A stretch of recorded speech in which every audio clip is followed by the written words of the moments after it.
బొబ్బస్కాయతో ఏం చేస్తున్నావు అమ్మా ఈరోజు? బొబ్బస్కాయతో ఆవకాయ పచ్చడి పెడదామని. బొబ్బస్కాయతో ఆవకాయ పచ్చడి చేసుకుంటారా? పచ్చి బొబ్బస్తో బాగా పచ్చిగా ఉండాలి. పచ్చి బొబ్బస్తో ఆవకాయ పచ్చడి. నేను ఊరెళ్ళాను కదా, అక్కడ ఫ్రెష్గా తీసుకొచ్చా. బాగుంది. దీంతో పచ్చడి ఆవకాయ పచ్చడిలాగా మామిడికాయ ముక్కల్లాగానే ఇంత ముక్కలకి ఎంత కోసి ఆవకాయ ముక్కల్లాగానే కోసి అన్ని ఆవపిండి అన్నీ వేసి పచ్చడి పడుతుంది. బాగుంటుంది. చూద్దాం రండి ఎలా పట్టుకోవాలా.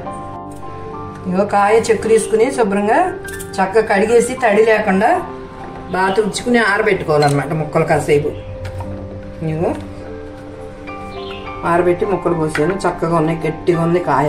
ఇలా ఉండాలి, కొబ్బరి ముక్కలాగా గట్టిగా కొబ్బరి ముక్కలాగా ఉంటే బాగుంటాయి. ఇదిగో దాంట్లోకి కలుపుకుని ఇగో శనక్కాయ నూనెమ్మ, పల్లి ఆయిది, వెల్లుల్లిపాయలు, కొద్దిగా పసుపు, ఆవపిండి సరిపడినంత, సాల్ట్, కారం, పచ్చడి కారం, ఇదిగో చింతపండు గుజ్జు, ముందే ఉడకబెట్టి పెట్టుకున్న చింతపండు గుజ్జు. ఇవన్నీ ఆవకాయ పచ్చడిలో కలిపేసుకుంటాం. దీనికి తాలింపులో ఏమి ఉండవు అనమాట. 2 రోజులు ఊరితే బాగుంటుంది. అప్పుడు మనం అన్నంలో వాడుకోవచ్చు. ఇంకా ఇదిగో ముందు చింతపండు గుజ్జు పెట్టుకుందాం. కొద్దిగా పసుపు వేసుకుందాం ఫస్ట్.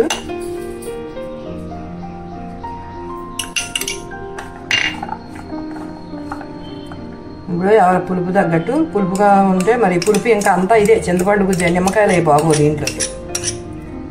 మామిడికాయలు అయితే కొంచెం పులుపు ఉంటుంది కాబట్టి అవసరం లేదు. పులుపు ఉంటుంది కదా, ఇంకా ఉండదు కదా చింతపండు గుజ్జు.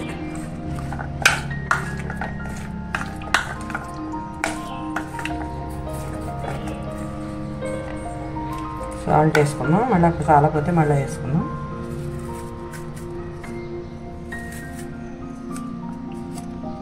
స్పూన్ ఉన్న రైస్ సాల్ట్,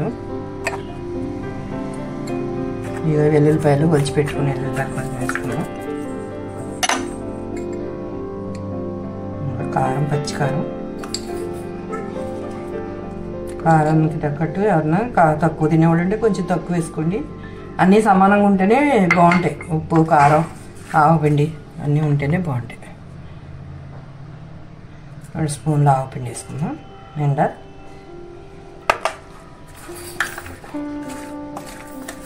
చేత్తోనే కలుపుకుందాం, దీంతో కుదరదు. ఇగమ్మ ఉట్టి మెంతులు కొద్దిగా వేసుకుందాం. ఇందాక దాంట్లో చూపించలేదు, ఇప్పుడు వేస్తున్నాను. ఆవకాయ పచ్చడిలాగానే ఉట్టి మెంతులే కలుపుకోవాలి. మెంతి పిండి అక్కర్లేదు దీంట్లోకి. మెంతి వేసుకొని ఇప్పుడు ఆయిల్ వేసుకున్నాం. ఆయిల్కి కొలత ఏమి ఉండదు, మనకి సరిపడినంత వేసుకున్నాం. కావాలండి మళ్ళీ తర్వాత వేసుకున్నాం. ఈ పచ్చడి కూడా 3 రోజులు ఊరాలా?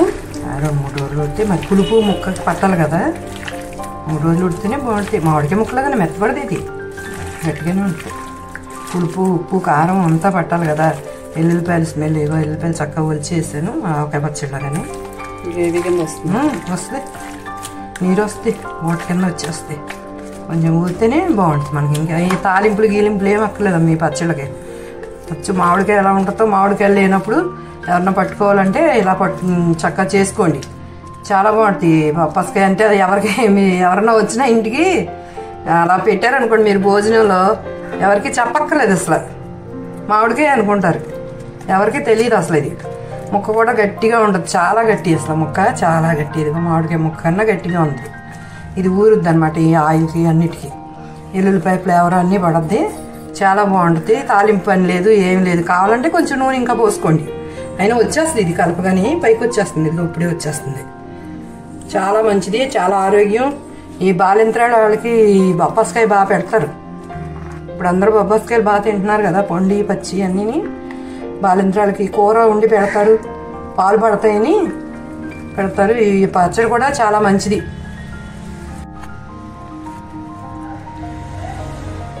ఇదిగోనమ్మ బాక్స్లో పెట్టేశాను. చక్కగా 3 రోజులు అయ్యాక చూద్దాం. 2 రోజులకైనా వేసుకోవచ్చు, కానీ 3 రోజులు అయితే పచ్చి వాసన, కారం వాసన అయిపోతాయి. ఆయిల్ పైకి వచ్చేస్తుంది ఊరి బాగా. ముక్క పడద్ది అసలు, మామిడికాయ ముక్కలాగా కరకరలాడద్ది. 3 రోజులు పోయాక మళ్ళా చూద్దాం, దీన్ని చూసి వేసుకుందాం. ఇక మొన్న పట్టుకున్నాం కదా బొబ్బస్కాయ ఆవకాయ, 3 రోజులు అయింది. ఎలా ఉందో చూద్దాం. ఆయిల్ పైకి వచ్చేసింది. అబ్బా గుమగుమ వాసన వచ్చేస్తుంది, ఆవపిండి వాసన. బాబా కొత్త ఆవకాయలాగా గుమ్మగుమ్మలాడిపోతుంది. ముక్క చూడండి చక్కగా ఎంత బాగుందో. ఉప్పు చూద్దాం కొద్దిగా ఎలా ఉందో చూసి చెప్తాను.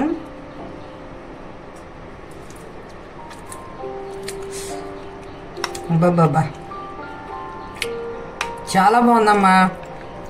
చాలా స్మెల్ వస్తుంది చక్కగా. భలే ఆవు పిండి వాసన. కొత్త ఆవకాయలాగా గుమగుమ ఆడిపోతుంది. ముక్కలు చూడండి చక్కగా గట్టిగా కరకరలాడుతూ ఉన్నాయి. వేడివేడి అన్నంలో నెయ్యి వేసి తింటే చాలా బాగుంటుంది. ఒకసారి మీరందరూ కూడా ట్రై చేసి చూడండి. ఇది బొబ్బాస్కాయ పచ్చడి అంటే అసలు ఎవరు నమ్మరు. ఆవకాయ ముక్కలు మామిడికాయ ముక్కల్లాగానే ఉన్నాయి. చాలా బాగుంది. చింతపండు పులుసు అది పట్టి పులుపు పట్టి ముక్కలకి చక్కగా ఉంది. చూడండి ఎంత బాగుందో. ఒకసారి ట్రై చేయండి. ఇప్పుడు వేసవకాలం కదా, బొప్పాయిలు బాగా వస్తాయి. పచ్చికాయలు పచ్చికాయ తెచ్చుకుని మీకు కావాల్సినంత కోసి చక్కగా ఇలాగా బాగా పచ్చికాయ అయితేనే బాగుంటుంది. మరి పిందలాగా కాకుండా రంగు రాకుండా ఉంటే చక్కగా ముక్క కరకరలాడుతూ గట్టిగా ఉండాలన్నమాట.